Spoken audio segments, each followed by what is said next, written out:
Welcome to the Fear and Greed Afternoon Report for Friday, the 24th of June, 2022. I'm Sean Aylmer. Every afternoon, we bring you the 5 news items that happened today that you need to know about. Let's jump into it. Story number 1, the S&P ASX 200 ended the week up 0.8% today to 6,579 points and was 1.6% higher for the week. Tech stocks rallied hard following a strong lead from Wall Street. CSL, Wesfarmers, Telstra, Woolworths, Coles, Aristocrat Leisure and Goodman Group all did well. The banks were mixed. The biggest laggard on the index today were the energy companies after oil prices fell further. What I loved about today, though, was the performance of some of the most sold-off stocks on the bourse. Tracking group Life360 jumped 25%. Buy now, pay later operator Zipco was up 22%.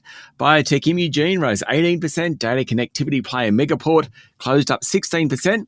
And battery group Novonix rose 13%. I suppose when you've been sold off so much, those sorts of jumps aren't surprising. Still, it was good to see some positive news, at least for their shareholders. It's also been a very big week for bonds. Yields fell sharply on 3 and 10-year bonds today, and this week has been the strongest for bonds in about a decade. Bonds get confusing, so stay with me here. Bond payments are fixed. Hence, when the price of a bond is bid up and payments stay the same, the return or yield falls.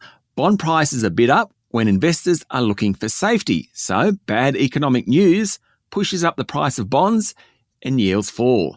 Lesson over. Story number 2.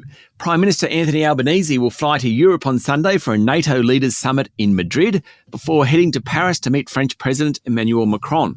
The Prime Minister said the NATO summit came at a critical time with the war in Ukraine carrying consequences that reached far beyond Europe.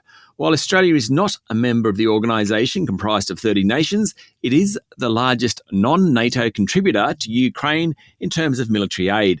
Mr Albanese said he was pleased to accept the invite from Mr Macron, who famously called former Prime Minister Scott Morrison a liar. Mr Albanese described France as an important partner.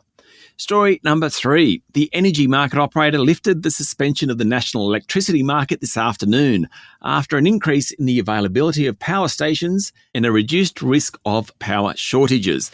But that's not really the end of the story. The third largest generator in the country, Energy Australia, suffered an unexpected outage at its Mount Piper coal power station in New South Wales today, with media reports suggesting about 600 megawatts suddenly went offline, with gas and coal prices still high and some coal plants still offline.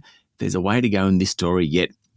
Story number 4, Qantas Chief Executive Officer Alan Joyce said passengers need to get used to higher ticket prices and more crowded planes because of higher fuel prices. Announcing new direct flights from Perth to Johannesburg and Jakarta, Mr Joyce said his airline's yearly fuel bill exceeded $4 billion, and the company was cutting capacity across Qantas and Jetstar by about 10% because of oil prices. The company's fuel bill will be $1.7 billion higher next year than pre-COVID-19 levels. Hence, airfares are on the way up.